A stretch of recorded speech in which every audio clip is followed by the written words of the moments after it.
जय गुरु जी। आपका अनंतम अनंतम शुक्राना गुरु जी। जय गुरु जी। संगत जी, संगत जी, अगर आप भी गुरु जी के इस चैनल पर नए हैं तो चैनल को सब्सक्राइब जरूर करें, ताकि इस चैनल पर हम कोई भी सत्संग शेयर करें तो आप सुन सकें। संगत जी, अगर आप भी अपना शुक्राना सत्संग शेयर करना चाहते हैं तो दिए गए व्हाट्सएप नंबर पर भेज सकते हैं, वीडियो, ऑडियो या लिखकर। आपके लिखे हुए सत्संग को हम अपनी आवाज़ में रिकॉर्ड करके दूसरी संगत तक पहुंचाएंगे। संगत जी, मेरा आपसे निवेदन है कि आप सत्संग को पूरा सुने, आधा अधूरा सत्संग ना सुने, क्योंकि सत्संग में ही गुरु जी ने हमारे लिए ब्लेसिंग दी हुई होती है और वो हमें पूरी सुनना ही होता है। जय गुरु जी। जय गुरु जी। संगत जी, संगत जी, आज हम जिन आंटी जी का शुक्राना सत्संग सुनेंगे, उनका ये दूसरा शुक्राना सत्संग है। मैं सत्संग को शेयर करने से पहले गुरु जी का मंत्र जाप करना चाहूँगी। ओम नमः शिवाय। शिव जी सदा सहाय। ओम नमः शिवाय। गुरु जी सदा सहाय। ओम नमः शिवाय। शिव जी सदा सहाय। ओम नमः शिवाय। गुरु जी सदा सहाय। जय गुरु जी। आपका अनंतम अनंतम शुक्राना गुरु जी। संगत जी, अब हम आंटी जी का दूसरा शुक्राना सत्संग सुनेंगे। गुरु जी, जय गुरु जी। प्यारी संगत जी, जय गुरु जी। सभी को मेरी तरफ से जय गुरु जी, शुक्राना गुरु जी। तो मैं अपने गुरु जी का शुक्राना सत्संग सभी अपनी सभी प्यारी संगत को सुनाना चाहती हूँ। तो शुक्राना सत्संग सुनाने से पहले सबसे पहले अपने प्यारे गुरु जी का हम मंत्र जाप करेंगे। ओम नमः शिवाय। शिव जी सदा सहाय। ओम नमः शिवाय। गुरु जी सदा सहाय। ओम नमः शिवाय। शिव जी सदा सहाय। ओम नमः शिवाय। गुरु जी सदा सहाय। तो संगत जी, शुक्राना सत्संग मेरा ये है कि मैं बहुत दिनों से कह रही थी कि गुरु जी मुझे सत्संग में बुला लो प्लीज। तो मतलब मेरा मन कर रहा था सत्संग में बुलाने का, क्योंकि हमारे आसपास इतनी मतलब संगत तो है, लेकिन मुझे इतना पता नहीं। एक दो जने हैं जिनके यहाँ सत्संग होता है, बट उनके इतना आना जाना मेरा हो नहीं पाता है। तो संगत जी, तो गुरु जी तो हमारे इतने करुणामय, इतने दयामय है। अगर हम उनसे कोई बात बोलते हैं तो उसका आंसर तुरंत देते हैं, है ना। तो मतलब मेरा बहुत मन कर रहा था, गुरु जी सत्संग में जाना है, प्लीज सत्संग में बुला लो, सत्संग में बुला लो। तो सडनली आफ्टरनून में मैं क्या देखती हूँ, तो मैंने अपना जैसे व्हाट्सएप ऑन किया तो उसमें एक सत्संग का इनविटेशन आया हुआ। जैसे सत्संग का इनविटेशन आया हुआ, तो जहाँ पहले हुआ था सत्संग, एक बार मैं जा चुकी थी वहाँ पे, उन्हीं आंटी के घर था। तो मैं सत्संग के लिए जाने के लिए बड़ी एक्साइटेड रहती हूँ हमेशा। गुरु जी को पता है, हमेशा सत्संग के लिए मैं बोलती हूँ कि गुरु जी सत्संग में कब बुलाओगे, सत्संग में कब बुलाओगे। मुझे सत्संग में बैठना, गुरु जी को देखना, उनकी शब्द गुरबानी सुनना बहुत बहुत अच्छा लगता है, बहुत डिवाइन लगता है। बहुत गुरु जी से कनेक्ट फील करती हूँ। गुरु जी का आशीर्वाद तो मिल ही रहा है, सब रहते हैं वो और हमेशा हमारी मदद कर रहे हैं, है ना। तो उस दिन क्या हुआ, उस दिन काफ़ी मतलब मौसम काफ़ी मतलब वैसा हो गया, बारिश वाला, बहुत गर्मी थी। तो मैंने गुरुजी से सुबह मॉर्निंग में बोला कि गुरुजी बहुत गर्मी हो रही है, तो मतलब थोड़ी सी बारिश का ठंडा मौसम करा दो, क्योंकि मैं इतनी गर्मी में जाऊंगी तो फिर बहुत ज़्यादा मुझे गर्मी बहुत लगती है, गुरुजी को पता है। फील मतलब बहुत ज़्यादा लगती है मेरे को, सांस फूलने लग जाता है और मतलब बहुत ज़्यादा डिहाइड्रेट लगता है। तो उस दिन गुरुजी ने काफ़ी अच्छा मौसम कर दिया। तो जब कंटिन्यूस बारिश हो रही, तो इतनी तेज की बारिश हो रही थी, मैंने कहा गुरुजी सत्संग में कैसे जाऊंगी, थोड़ी बारिश कम कर दो, कीचड़ कीचड़ होगी सारे में। तो मैं सोच माइंड में ये हो रहा, सत्संग में जाना है और थोड़ा डिस्टेंस पे भी था, रिक्शा लेना पड़ता है, रिक्शा, है ना।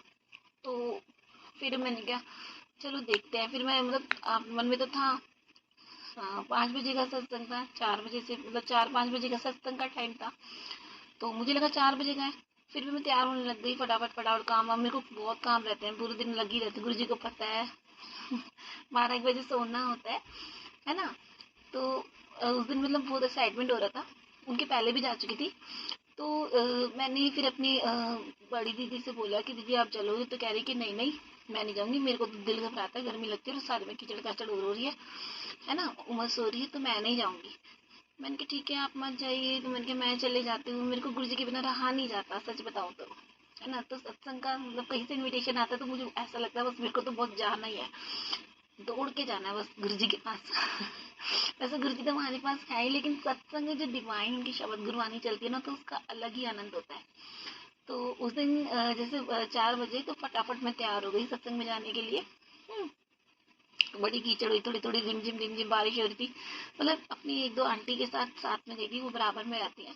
तो हम चलते फिरते मतलब बातें करते करते चले गए थे। ई रिक्शा नहीं, मतलब हम रिक्शा भी ले सकते थे, बट हम घूमते घामते चले गए थे। हाँ, तो फिर तभी भी वहाँ पे सत्संग की तैयारी हो रही थी। तो जैसे वहाँ पे मैं गई, जैसे मैं वहाँ पे गई, तो वहाँ पर मतलब सत्संग की तैयारी हो रही थी। सॉरी, सत्संग स्टार्ट हो गया था। एकदम से मैं सॉरी को संगत जी दूसरे सत्संग का माइंड में आ गया। तो वहाँ पे सत्संग स्टार्ट हो गया था। तो पहली बार जब मैं गई थी तो गुरु जी का स्वरूप मेरे को बिल्कुल आंखों के सामने था। और अब की बार जब गई थी तो मतलब सारी संगत तो मतलब पूरी बैठी हुई थी, पूरी जगह फिलअप थी। मुझे बैठने का कहीं मतलब वो नहीं था कि संगत जी के मैं गुरु जी के सामने बैठ पाऊँ या थोड़ा दूर से उनको स्वरूप को देख पाऊँ, तो मुझे जगह ही नहीं मिली। तो मैंने क्या लगता गुरु जी को आज यही इच्छा है कि तू मतलब इतनी लेट आई है, तू अलग ही मतलब थोड़ा पीछे जाके बैठेगी। तो मैंने कोई बात नहीं, गुरु जी तो सभी जगह है, माइंड में यही रहता है मेरे। गुरु जी ने सिखा दिया है, कोई आगे बैठे या पीछे बैठे कोई फर्क नहीं पड़ता, मैं सब जगह हूँ, है ना। तो उस दिन मैं अंदर बैठ गई उनके कमरे के साइड में। तो फिर मैं मन में ये था कि शब्द गुरबानी तो सुन ही रही थी मैं, चाय प्रसाद मिल रहा था, अपने बेटे को लेके गई थी, छोटे वाले बेटे को लेके गई थी उस दिन मैं।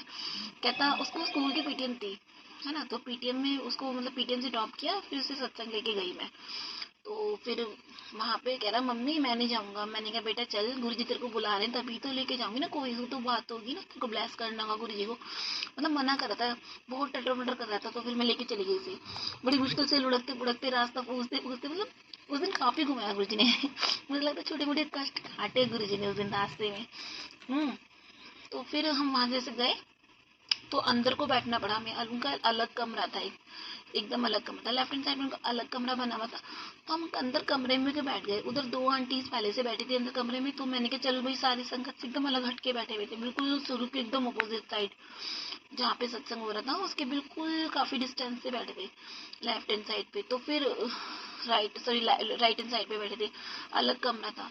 फिर माइंड में चलो मैं शब्द गुरबानी सुन रही थी, गुरु जी पे मन लगा हुआ था। तो फिर ऐसा हुआ कि सडनली ना मेरी आंख ना उनके उसी जिस कमरे में बैठे थे उसी वॉल पे गई। तो वहां पे गुरुजी का व्हाइट चोले वाला स्वरूप जो थी ना, वो चीक्स पे हाथ रखे बैठे हुए। मैं तो कह रही जय गुरुजी, शुक्राना गुरुजी, मन मन में कह रही मैंने, गुरुजी आपने मुझे वहां पे सामने नहीं बिठाया, मुझे आपने यहाँ पे अपना स्वरूप मेरी आंखों के सामने। मैं तो इसी से वो हो गई खुश, अंदर से इतनी खुशी मिल रही बहुत ज्यादा। मैं उसी स्वरूप को निहारे जा रही। फिर पता नहीं गुरुजी ने ऐसा थॉट दिलाया कि तू ऊपर आके बैठ बेड पे। फिर मैं मेरा बेटा बैठा हुआ था, तो जैसे मैं ऊपर आके बैठी तो सामने मंदिर, उनका उसी कमरे के अंदर एक छोटा सा एक और कमरा बनना है जिसमें मंदिर बना हुआ था, है ना, गुरु जी का। उसमें साक्षात गुरु जी, भोले बाबा, माता रानी सब थे बिल्कुल सामने। जो उनका मंदिर था वो उसी रूम में ही था, साक्षात गुरु जी मेरे सामने थे, साक्षात। तो वहाँ वहाँ मतलब साक्षात थे। तो मतलब सामने मेरे मंदिर के बाहर उसे कमरे में सफेद चोले वाला स्वरूप, और अंदर मतलब अंदर उनका रेड चोले वाला स्वरूप, जिसमें चीक्स क्यूट से बने हुए काफी, व्हाइट चोले वाला भी था। तो मैं बहुत सरप्राइज हो गई। मैंने कहा गुरुजी आज आपने क्या मतलब मेरे को ब्लेसिंग देनी है, काफी कोई स्पेशल ब्लेसिंग देनी है, आपने मुझे बिल्कुल मंदिर के सामने बिठा दिया, और वो भी एकदम सेपरेटली। मैं और मतलब मेरा छोटा वाला बेटा ही बैठे हुए थे बेड के सामने, बिल्कुल आई कांटेक्ट पे गुरु जी के। सत्संग अंदर उनके गद्दे उनके सामने लगी हुई थी, लेकिन उनके मंदिर में हम बैठे थे, वहाँ पे साक्षात गुरु जी विराजमान थे। तो मतलब मेरे को इतना सरप्राइजिंगली लगा।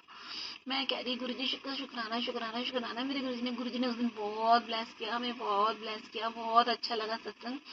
तो वहाँ पे जो जिन आंटी के घर पे सत्संग हुआ था ना, तो उनकी आंटी की एक लड़की है ना। तो फिर वो दौड़ के मेरी गोदी में आई और कहती कि आंटी मैनू ना आपके हाथ से प्रसादा खाना है ना। तो वो मेरी गोदी में आके बैठ गई। तो मुझे ऐसा लगा गुरुजी को मैं भोग लगाती ना, गुरुजी इसके अंदर आ गए और कहते कि मेरे को ना तेरे हाथ से खाना खाना है, मतलब प्रसादा खाना है। तो मैंने ना उसे खिलाया, मतलब वो मेरे को ना पूरे सत्संग मेरे हाथ पकड़ के मेरी गोदी में मेरे को पारी करती रही पूरी गोदी में। तो मुझे लगा कि गुरुजी कहीं बच्चे में तो नहीं आ गए। मुझे बच्चे भी पसंद है, गुरुजी को पता है ना। तो मतलब बहुत डिवाइन सत्संग लगा, बहुत मजा आया उस सत्संग में, बहुत ही अच्छा लगा, बहुत अच्छा लगा सत्संग में। तो मतलब ये मेरा छोटा सा शुरुआत सत्संग है। गुरुजी को जरा जरा सी हमारी मन की छोटी छोटी सी बातें पता होती हैं। ये मैंने जब सोचा ही था कि गुरुजी सबसे लास्ट में बिठाए और वो भी दिख नहीं रहे हैं, तो वहाँ पे गुरुजी ने अपना स्वरूप दिखा दिया और उसके उसी जहाँ पे बैठे थे वहाँ पे उनका मंदिर था, बिल्कुल सामने के सामने, बिल्कुल सामने मंदिर बैठे थे, बिल्कुल पास में। तो गुरुजी का एक छोटा सा सत्संग, इतना प्यारा सा सत्संग था जिसमें मतलब गुरुजी ने अपने होने का एहसास पूरा पूरा दिलाया और अपनी उपस्थिति बताई कि हाँ मैं तेरे अंग ही हूँ, तो ऐसा मत सोच, मैं तेरे साथ ही हूँ। तो शुक्राना गुरुजी, संगत जी शुक्राना, शुक्राना शुक्राना मेरे गुरुजी का, शुक्राना शुक्राना शुक्राना। तो मेरा ही छोटा सा सत्संग था संगत जी। तो अब मेरे इस आगे मैं अपना सत्संग और जारी रखूंगी। तो अब तक के लिए मैं बोल देती हूँ गुरुजी का शुक्राना शुक्राना शुक्राना, और महामंत्र जाप बोलेंगे। ओम नमः शिवाय, शिव जी सदा सहाय, ओम नमः शिवाय, गुरु जी सदा सहाय, ओम नमः शिवाय, शिव जी सदा सहाय, ओम नमः शिवाय, गुरु जी सदा सहाय। शुक्राना गुरु जी शुक्राना, जय गुरु जी, शुक्राना गुरु जी। जय गुरु जी, आपका अनंतम अनंतम शुक्राना गुरु जी। जय गुरु जी। संगत जी, संगत जी आंटी जी का बहुत ही प्यारा सत्संग था। संगत जी अब मैं गुरु जी का मंत्र जाप करना चाहूँगी। ओम नमः शिवाय, शिव जी सदा सहाय, ओम नमः शिवाय, गुरु जी सदा सहाय, ओम नमः शिवाय, शिव जी सदा सहाय, ओम नमः शिवाय, गुरु जी सदा सहाय। जय गुरु जी, जय गुरु जी। संगत जी।